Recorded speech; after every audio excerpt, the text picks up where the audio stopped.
नमस्कार दोस्तों, मैं कुंदन कुमार आपका स्वागत करता हूं आपके अपने चैनल एसएससी डीप पर। कैसे हैं? आशा करते हैं अच्छे होंगे, स्वस्थ होंगे, अपने एग्जाम की तैयारी में लगे हुए होंगे। आपके एग्जाम के लिए आज हम रीजनिंग के पार्ट 84 करने वाले हैं, जिसमें टॉप 20 अति महत्वपूर्ण प्रश्न प्रीवियस ईयर में जो पूछे गए हैं बार बार, उसका प्रैक्टिस आज करवाने वाले हैं। उसको अधिक से अधिक प्रैक्टिस जरूर कीजिएगा।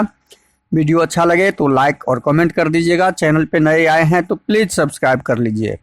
दोस्तों को अधिक से अधिक शेयर कर दीजिए और बेल आइकन को ऑल सेट पे जरूर डाल दीजिए ताकि सुबह के समय नोटिफिकेशन आपके पास आ जाए।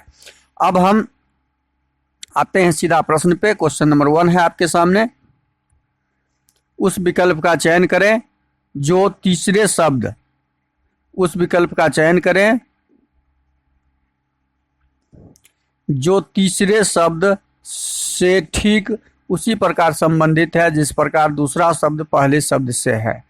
जैसे वैज्ञानिक का संबंध प्रयोगशाला से जैसे है, उसी प्रकार शिक्षक का संबंध प्रश्नवाचक चिन्ह के स्थान पे क्या आएगा वो हमें ढूंढना है। तो वैज्ञानिक कहाँ पे काम करते हैं? वैज्ञानिक अपने लैब में काम करते हैं, लेबोरेटरी में काम करते हैं, जितने भी साइंटिस्ट होते हैं। तो ये इनका वर्क प्लेस हो गया। तो शिक्षक अपना वर्क कहाँ करते हैं? शिक्षक अपना वर्क छात्र में नहीं करेंगे, ज्ञान में नहीं करेंगे, वो अपना वर्क जो है शिक्षा में नहीं करेंगे, स्कूल विद्यालय में करते हैं। शिक्षक का काम विद्यालय में होता है। जिस प्रकार वैज्ञानिक प्रयोगशाला में अपना योगदान देते हैं, उसी प्रकार शिक्षक विद्यालय में योगदान देते हैं। तो क्वेश्चन नंबर 1 का सही आंसर ऑप्शन डी होगा। अगला प्रश्न क्वेश्चन 2, वेन आरेख को पहचानना है। कार का शब्दों के बीच जब वेन आरेख आप बनावें तो शब्दों के बीच संबंध जरूर ढूंढें। कार और वाहन के बीच संबंध है, लेकिन सड़क के बीच इसका कोई संबंध नहीं है शब्दों में। तो कार, जब हम कार का ये बनाएंगे, ये कार हो गया डायग्राम, और कार वाहन के अंतर्गत आता है। वाहन जैसे ही होगा, वाहन जितना भी होता है उस सारे वाहन में कार, ट्रक, बस सब आ जाते हैं वाहन में। लेकिन सड़क शब्द इस शब्दों से अलग भिन्न है, तो सड़क के लिए हम अलग शब्द का डायग्राम बना लेंगे। ये सड़क का डायग्राम हो गया। तो यह डायग्राम हमें कहाँ पे दिख रहा है? ऑप्शन डी में। तो इस प्रश्न का सही आंसर ऑप्शन डी होगा। अगला प्रश्न है क्वेश्चन नंबर 3। एक कूट भाषा में टैंक को 7, 26, 13, 16 लिखा जाता है। इसी कूट भाषा में कार्गो को कैसे लिखा जाएगा? अब देखिए टैंक को क्या लिखा गया है, ये क्लियर समझिए। टैंक होता है, टी होता है 20 नंबर पे, टी कहाँ पे 20, ए कहाँ पे 1, एन कहाँ पे 14 नंबर पे, और के कहाँ पे होता है 11 नंबर पे। अब ये जो नंबर, इसका कोड नंबर जो डाला हुआ है टैंक का, ये 7 डाला है। मतलब 20 में 7 का मतलब हो गया जी, और टी का उल्टा मतलब ये 7 जो है, ये 7 जो डाला है ये जी हो गया। इसका कोड 26 डाला है, ये 7 हो गया, ये 26 हो गया, तो जेड हो गया। हम देख रहे हैं क्या डाला है, उल्टा वर्ड डाला हुआ है। एन का उल्टा एम होता है, 13 डाला है, इसका मतलब ये एम होगा। के का उल्टा 16 डाला है, 16 का हम पी लिखते हैं। देखिए ये सारा क्या, कौन सा कोड डाला है यहाँ पे? टी का जो कोड होगा वो 20 का ठीक उल्टा कोड डाला है। तो हम कार्गो का भी क्या करेंगे, उसी हिसाब से निकालेंगे। कार्गो का जब ज्ञात करेंगे, इस कार्गो का यहाँ पे ज्ञात करते हैं CARGO, कार्गो का पहले उल्टा वर्ड हम ढूंढ लेंगे और उल्टा वर्ड का उल्टा कोड डाल देंगे। ये 3 नंबर, ये 1 number, R 18 number, G 7 number, O 15 number. अब देखिए C का उल्टा होता है, C का उल्टा क्या होगा? C का उल्टा होता है 24, मतलब X होता है। तो ये 24 हो गया। हमारा कोड पहला क्या आया? 24। सब में 24 है, 23 वाला ये ऑप्शन डी कट जाएगा हमारा। ए का उल्टा क्या होता है? 26, जेड 26, ए का उल्टा 26, 24, 26, 24, 26। आर का उल्टा क्या होता है? आर 18 नंबर पे होता है, और आर का उल्टा होता है, आर में 11 जोड़ने से हमारा क्या हो जाता है? आर में 11 जोड़ने से, आर में कितना जोड़ेंगे जो 27 हो जाएगा? 9 जोड़ने से। तो आर में 9 जोड़ने से 9 नंबर होता है कहाँ पे? आई। 9 जोड़ दिए, 27 हो गया। अब 7, G7 होता है, तो 7 में कितना? 20 जोड़ने से 27, मतलब टी, ये 20 हो जाएगा। ओ 15, 15 में कितना जोड़ने से 21, 6 जोड़ने से, मतलब 6 होता है कहाँ पर, एफ। अब हम कोड और अक्षर दोनों हम निकाल लिए, तो हमें आंसर कोड में दिया हुआ है, तो हमारा आंसर होगा 24, 26, 9, 20, 6, 24, 26, 9, 20।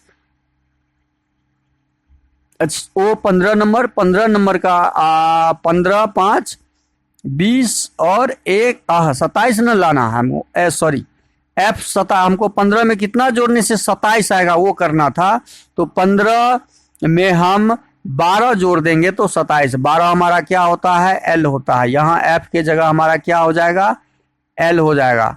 एफ के जगह हमारा यहाँ पे एल हो जाएगा, एल होता है 12 नंबर पर, एल कहाँ पर होता है, 12। तो हमारा कोड क्या हो गया, 24, 26, 9, 20, 12, जो कहाँ पर है, ऑप्शन बी में है, तो हमारा ऑप्शन बी सही हो जाएगा। अगला प्रश्न क्वेश्चन नंबर 4, निम्नलिखित में से किस विकल्प में उसी प्रकार के आपस से संबंधित हैं उस सब अंक समूह को चुनना है।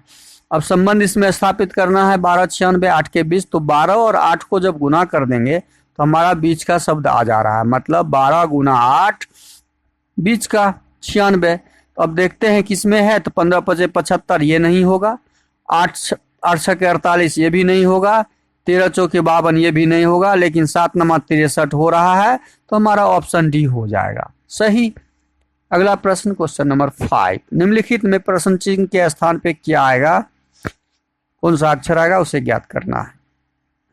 जे होता है 7 नंबर, जे से हम क्यू में आए तो 10 जोड़े, और जे होता है 10 नंबर, 7 जोड़े तो 17, 17 में कितना जोड़ेंगे, माइनस करना होगा, तब हमें 12 पे आना होगा 5, मतलब प्लस माइनस का और संख्या में कोई संबंध स्थापित नहीं हो रहा है, तो हम दूसरा संबंध ढूंढेंगे। इसमें दूसरा संबंध क्या ढूंढेंगे, एक के बाद एक देखेंगे हम।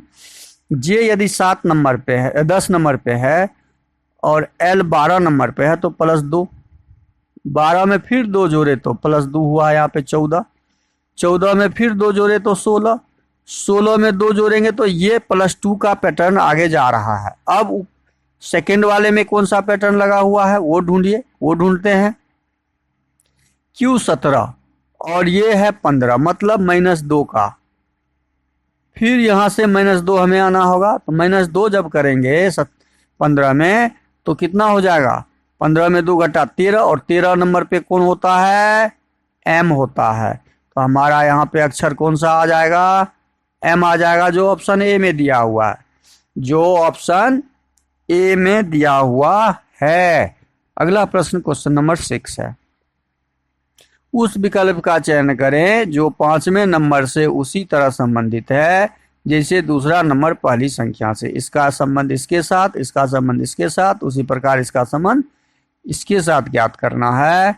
तो 14 में को क्या करेंगे, तो 14 का वर्ग करेंगे तो भी नहीं, ये बड़ी संख्या है, घन करेंगे तो भी नहीं, तो हम इसमें संबंध कैसे ढूंढेंगे।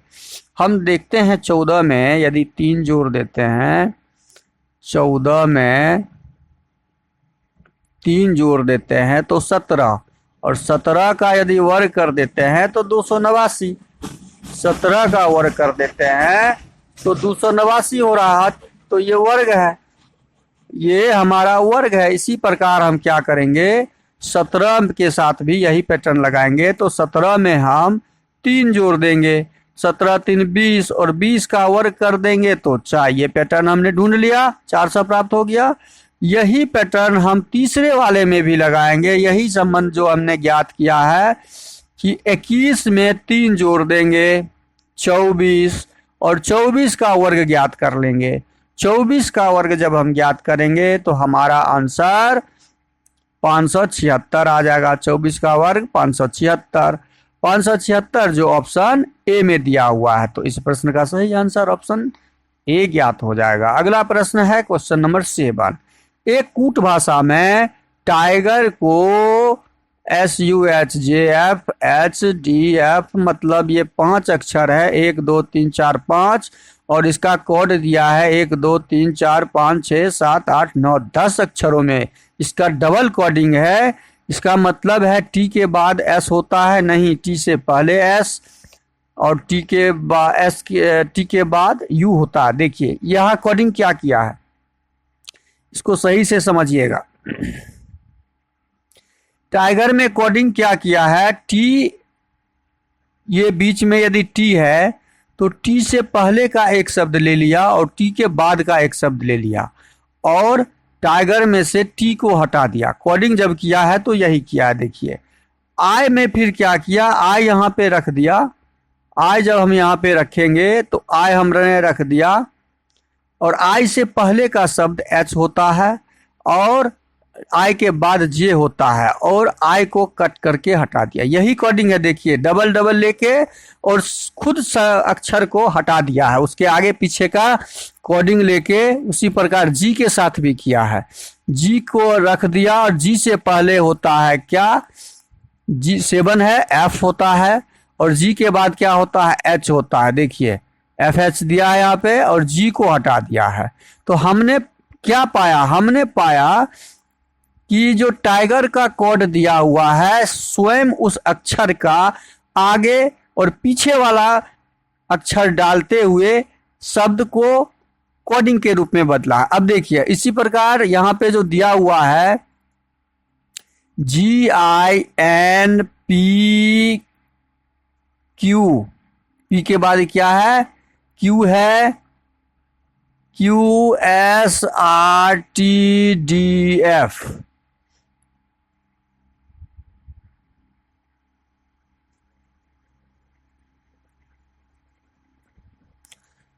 अब इसका कोड जब निकालना हो तो पहले ये हम देखते हैं कि इसमें कितने अक्षर हैं। इसमें है 2, 2 4, 2 6, 2 8, 10। अब 10 अक्षर है तो हमें 5 अक्षर वाला कोड ढूंढना है उस पैटर्न के हिसाब से।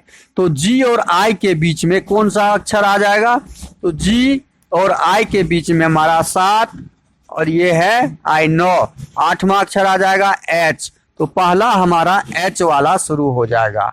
अब एन और पी के बीच में कौन सा अक्षर आएगा, एन और पी के बीच में ओ आ जाएगा।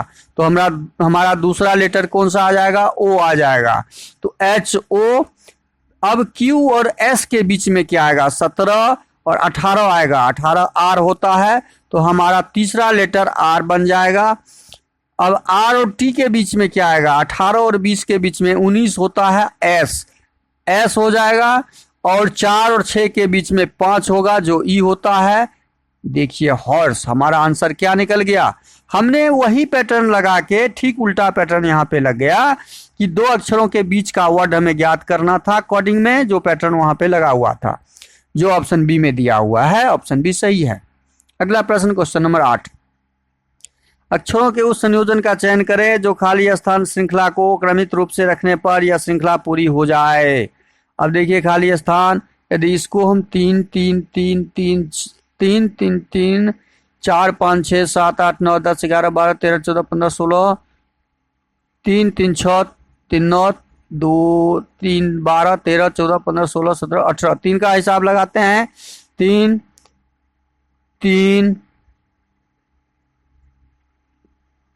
3 3 3, अच्छा 3 3 का जब हिसाब लगाए तो BAC कंप्लीट है।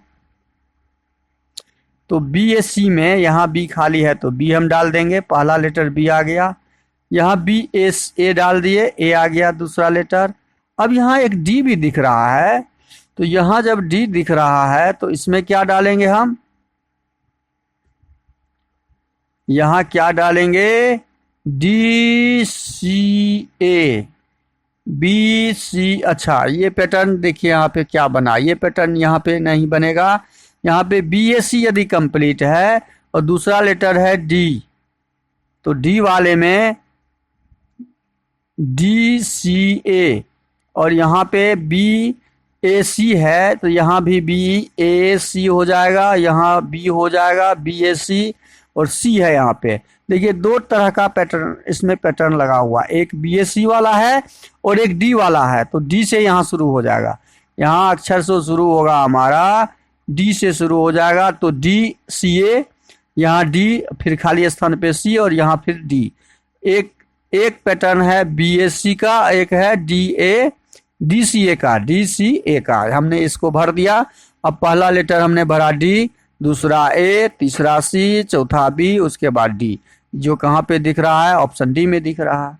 क्वेश्चन नंबर 8 का जो आंसर दिख रहा है ऑप्शन डी हो जाएगा। अगला प्रश्न क्वेश्चन नंबर 9, उस विकल्प का चयन करें जो रिक्त स्थान में आकर दी गई श्रृंखला को पूर्ण करेगा। 14 में 3 जोड़ते हैं तो 17 होता है। 17 में 3 नहीं 6 जोड़ेंगे तो 23 हो जाएगा। देखिए 3 दूनी 6, 3 को गुना करते गए हैं। 17 में 6 नहीं 9 जोड़ देंगे तो 32 हो जाएगा, और 12 जोड़ देंगे तो 3 का टेबल हम जोड़ते गए हैं। 3 दूनी 6, 3 तिया 9, 3 चौके 12। तो अगली संख्या में क्या जोड़ेंगे? 3 5 15 जोड़ देंगे तो 5 4 9, 4 1 5 59, जो हमारा कहाँ पे दिया हुआ है? ऑप्शन डी में दिया हुआ है। इस प्रकार के प्रश्न आपके एग्जाम में बार बार पूछे जाते हैं, इसका अधिक से अधिक जरूर प्रैक्टिस कीजिए। अगला प्रश्न है क्वेश्चन नंबर 10, बेन आरक शब्दों के बीच संबंध स्थापित करते हुए ज्ञात करना है। हृदय का संबंध शरीर से है, लेकिन घर शब्द से संबंध नहीं है, तो ये हमारा शरीर का हो जाएगा। और शरीर के अंदर ही तो हृदय दिल होता है, तो दिल का यहाँ पे हो जाएगा, और घर उसके बाहर हो जाएगा। तो ये घर हो गया, घर का डायग्राम, और ये हृदय का हो गया। इसका मतलब हमारा आंसर इस प्रकार का ऑप्शन ए में दिख रहा है, तो ऑप्शन ए सही होगा। अगला प्रश्न है क्वेश्चन नंबर 11, दिए गए विकल्पों में से लुप्त संख्या ज्ञात करें। लुप्त संख्या यहाँ है प्रश्नवाचक चिन्ह, इसे ज्ञात करना है। चूंकि बड़ी संख्या नीचे है तो हम ऊपर से नीचे की तरफ देखेंगे। 4 5 9, 9 को क्या करेंगे? 9 9 81 हो जा रहा है। तो अब क्या है? यहाँ पे जोर से संभव नहीं है। घटाएंगे यदि 5 में 4 तो 1, 1 का स्क्वायर क्यूब कुछ भी करेंगे तो 41 संभव नहीं है। तो अब हम इसका क्या करेंगे? 4 का स्क्वायर करके देखते हैं और 5 का स्क्वायर और जोड़ देते हैं। तो 4 चौके 16 और 5 25, 16 25 41। देखिए आ गया हमारा 41। बस हम यही चीज यहाँ करेंगे, 6 का स्क्वायर और 3 का स्क्वायर करके हम जोड़ देंगे। 6 6 36, 3 3 9, और दोनों को जोड़ते हैं तो 9 6 15, 3 1 4 45 आ गया। बस यही संबंध तो हमें ज्ञात करना, पैटर्न ज्ञात करना था। यहाँ 7 का स्क्वायर 7 7 49, यहाँ 49 में क्या जोड़ेंगे? 58 हो जाएगा। यहाँ 49 में क्या जोड़े? जो 58 प्राप्त हो जाए तो 58 में से 49 को घटा लेंगे। हम 49 में क्या जोड़ेंगे? जो 58 प्राप्त हो जाए तो 58 में से 49 को घटा लेंगे। तो 18 में से 9 गया तो 9, 9 का स्क्वायर मतलब 9 लाना होगा हमें। यहाँ पे हमें क्या लाना होगा? 9 लाने के लिए यहाँ 3 का स्क्वायर करना होगा। तो 3 आ गया। हमारा आंसर क्या हो जाएगा? और खाली स्थान पे ऑप्शन ए हो जाएगा। हमारा खाली स्थान पे ऑप्शन क्या हो जाएगा? ऑप्शन ए हो जाएगा। अगला प्रश्न है क्वेश्चन नंबर 12 में दिया गया है लुप्त यहाँ भी ज्ञात करना। आप देखिए बड़ी संख्या इसमें बीच में दे दिया है।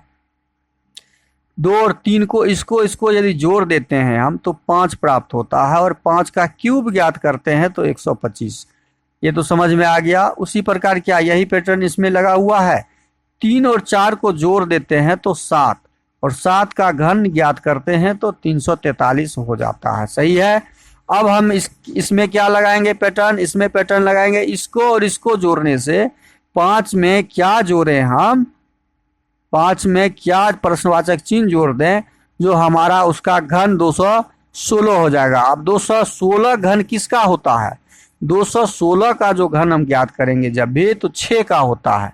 6 का घन होता है 216। हमने यहाँ 7 ज्ञात किया, यहाँ 6 का घन होगा 216। 6 का घन बराबर 216। इसका मतलब यहाँ पे जोड़ने 5 में क्या जोड़ेंगे? जो 6 प्राप्त होगा। तो 5 में हम 1 जोड़ देंगे तब तो 6 प्राप्त होगा। तो हमारा आंसर क्या निकला? 1। प्रश्नवाचक चिन्ह के स्थान पे 1 आ जाएगा। अगला प्रश्न है क्वेश्चन नंबर 13। 5 वाहन ABCDE में से डी का माइलेज बड़ा छोटा वाला ज्ञात करना है। बड़ा छोटा वाला ज्ञात करना है तो वही पैटर्न लेंगे हम। डी का माइलेज बी और सी से अधिक है। ये डी है और इसका माइलेज बी से भी अधिक है और सी से भी अधिक है, हमने डाल दिया। ई का माइलेज ए से अधिक है। ई और ए का यहाँ पे कोई जिक्र अभी नहीं है, लेकिन बी से कम है। ये दिया है कि बी से कम है। किसका माइलेज? बी से कम है ई का माइलेज, बी से कम है तो ई यहाँ आ जाएगा, और ए से अधिक है तो ए आपका ई के बाद ए आ जाएगा, मतलब ए यहाँ आ जाएगा और सी नीचे आ जाएगा, सी सबसे नीचे आ जाएगा।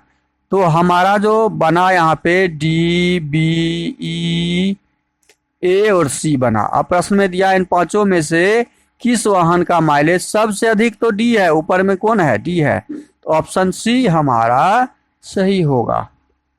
अगला प्रश्न है क्वेश्चन नंबर 14। निम्नलिखित शब्दों को एक तर्कपूर्ण अर्थपूर्ण क्रम में व्यवस्थित करें। शिक्षा, कॉलेज, डिग्री, नामांकन, मूल्यांकन, कक्षा। ये कॉलेज से संबंधित वर्ड है, तो इसका पहला लेटर हमारा क्या आ जाएगा, नामांकन आ जाएगा। पहले तो हम कॉलेज जाएंगे तो नाम ही ना लिखाएंगे, तो नाम लिखाएंगे। 5 वाला तो यहाँ पे बस हमारा आंसर मिल गया, 5 वाला ऑप्शन एक ही है, तो हमारा आंसर ऑप्शन डी हो जाएगा। लेकिन इस प्रश्न का पूरा डिटेल्स हम जानकारी देंगे। मूल्यांकन के बाद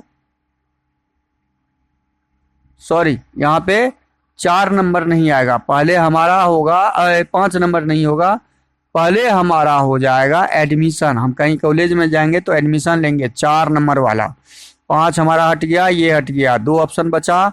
नामांकन होने के बाद नामांकन का काम खत्म। उसके बाद हम क्या करते हैं, नामांकन जब मेरा हो जाता है तो कॉलेज हम जाना शुरू कर देते हैं, तो 2 नंबर उसके बाद आ जाएगा। और कॉलेज जब जाने लग जाते हैं तो हम कक्षा में जाते हैं। कॉलेज में कहाँ जाते हैं, कक्षा में, 6 नंबर उसके बाद हो जाएगा। और कक्षा में जाने के बाद हम क्या करते हैं, शिक्षा का ग्रहण करते हैं, शिक्षा लेते हैं कॉलेज में, और 1 नंबर उसके बाद आ जाएगा। तो हमारा ऑप्शन जो है 4, 2, 6, 1 ऑप्शन सी में दिख रहा है। इसके आगे हम जाएं तो भी मेरा आंसर यहाँ ज्ञात हो चुका है। हम आगे अगले प्रश्न पे चले जाएंगे। क्वेश्चन नंबर 15 है आपका, आकृति श्रृंखला में अगले स्थान पे आने वाली आकृति को चयन करें। देखिए यहाँ पे एक लाइन है, उस एक लाइन को 2 लाइन ने क्रॉस किया है दाहिने तरफ झुक के। अब उसके अगले में एक ही लाइन है लेकिन बायां तरफ क्रॉस किया है झुक के। अब अगले आकृति में 2 लाइन बन गया नीचे रो में, मतलब ऊर्ध्वाधर में 2 लाइन, और ऊपर से 3 लाइन दाहिने तरफ झुका हुआ है। ठीक इसका उल्टा है, बाएं तरफ इधर झुका हुआ है। तो हमारा जो अगला आकृति होगा 3 लाइन बनेगा, 2 लाइन के बाद 3 लाइन, और बाएं दाहिना तरफ पहला झुका हुआ है तो दाहिने तरफ ये 3 कट था तो इसमें 4 हो जाएगा, 1, 2, 3, 4 कट हो जाएगा। यह आकृति हमें ऑप्शन ए में नहीं दिख रहा है, ऑप्शन बी में नहीं दिख रहा है, ऑप्शन सी में भी नहीं दिख रहा है, ऑप्शन डी में दिख रहा है, तो हमारा ऑप्शन डी सही हो जाएगा। अगला प्रश्न है क्वेश्चन नंबर 16। एक कागज को मोड़ा और काटा जाता है जैसा कि नीचे दर्शाया गया, उसे खोलने के बाद कैसा दिखेगा। अब यहाँ पे सब लास्ट खोलेंगे तो ये पार्ट खुल के यहाँ पे आ जाएगा, तो आकृति ज्यों का त्यों यहाँ हो जाएगा। ये पूरे पार्ट खुल के यहाँ जाएगा तो यहाँ पे आकृति गोलाकार है तो गोलाकार ऐसे हो जाएगा। तो यह आकृति हमें ऑप्शन बी में नहीं, ऑप्शन सी में नहीं, ऑप्शन डी में भी नहीं दिख रहा है, तो ऑप्शन ए में दिख रहा है, तो ऑप्शन ए हमारा सही हो जाएगा। अगला प्रश्न है क्वेश्चन नंबर 17। नीचे दी गई आकृति किस विकल्प से चिन्हित है। अब देखिए यह आकृति ऐसे होता तो इसमें होता, ये ए में नहीं है। यह आकृति यहाँ पे है बी में, देखिए ये सेम आकृति बी में दिख रहा है, सी में तो संभव भी नहीं है, डी तो है ही नहीं। अगला प्रश्न है क्वेश्चन नंबर 18। दर्पण में जो आकृति बनेगा वो ज्ञात करना है। ये दाहिना तरफ तीर है तो हमारा ये तीर उठ के आ जाएगा बायां तरफ और ये हो जाएगा दाहिना तरफ। तो इस तरह का तीर हमारा कहाँ पे दिख रहा है, एक सी में दिख रहा है और एक ए में, तो बी और डी हमारा ऑप्शन नहीं होगा। अब सी ऑप्शन नहीं होगा, क्यों? क्योंकि यहाँ पे ये जो चित्र दिया हुआ है ये कॉर्नर से उठा हुआ ऐसा नहीं है, इसलिए ये सी आकृति नहीं होगा। ये भाग ये यहाँ जो चित्र होगा ऐसा होगा, ये गोलाकार एरिया सटा हुआ होगा, तो ये गोलाकार एरिया जब भी सटा हुआ होगा तो ऐसा चित्र यहाँ पे बनेगा जो हमारा ऑप्शन ए में दिख रहा है, सी भी संभव नहीं है। अगला प्रश्न है क्वेश्चन नंबर 19। प्रश्न आकृति में कौन सी उत्तर आकृति पैटर्न पूरा करता है। उत्तर आकृति पैटर्न जब से ये बना हुआ है तो ऐसे हम बना लेते हैं, तो तो यह आकृति और उसके नीचे एक लाइन लगा हुआ है तो लाइन लगा देंगे, लाइन वाली आकृति इसमें, लाइन वाली आकृति, ये संभव ही नहीं है। सी अभी संभव नहीं है। अब एक आकृति गोलाकार यहाँ पर है तो ये गोलाकार, ये बहुत बड़ा गोलाकार है, ये संभव नहीं है। ये लाइन दिया हुआ है यहाँ पे उल्टा है तो संभव ही नहीं है, यहाँ गोलाकार एरिया है ही नहीं तो ये भी संभव नहीं है। तो बचा हमारा ऑप्शन बी, तो हमारा ऑप्शन बी सही हो जाएगा। अगला प्रश्न क्वेश्चन नंबर 20 है। तो यह टाइपिंग मिस्टेक है और क्वेश्चन टाइपिंग मिस्टेक में गलत टाइप हो गया है तो इस प्रश्न को हम अभी नहीं करेंगे। वीडियो को शुरू से अंत तक जरूर देखिए। वीडियो अच्छा लगे तो लाइक कर दीजिएगा। चैनल पे नए आए हैं तो प्लीज़ सब्सक्राइब कर लीजिए और दोस्तों को अधिक से अधिक शेयर कर दीजिए। साथ में बेल आइकन को ऑल सेट पे जरूर डाल दीजिए। आपका शेयर और सब्सक्राइब ही मेरा मनोबल बढ़ाता है, आप हौसला बढ़ाता है। हमें हौसला जरूर प्रदान कीजिए आप अपना सब्सक्राइब और शेयर करके। थैंक यू, धन्यवाद। जय हिंद, जय भारत।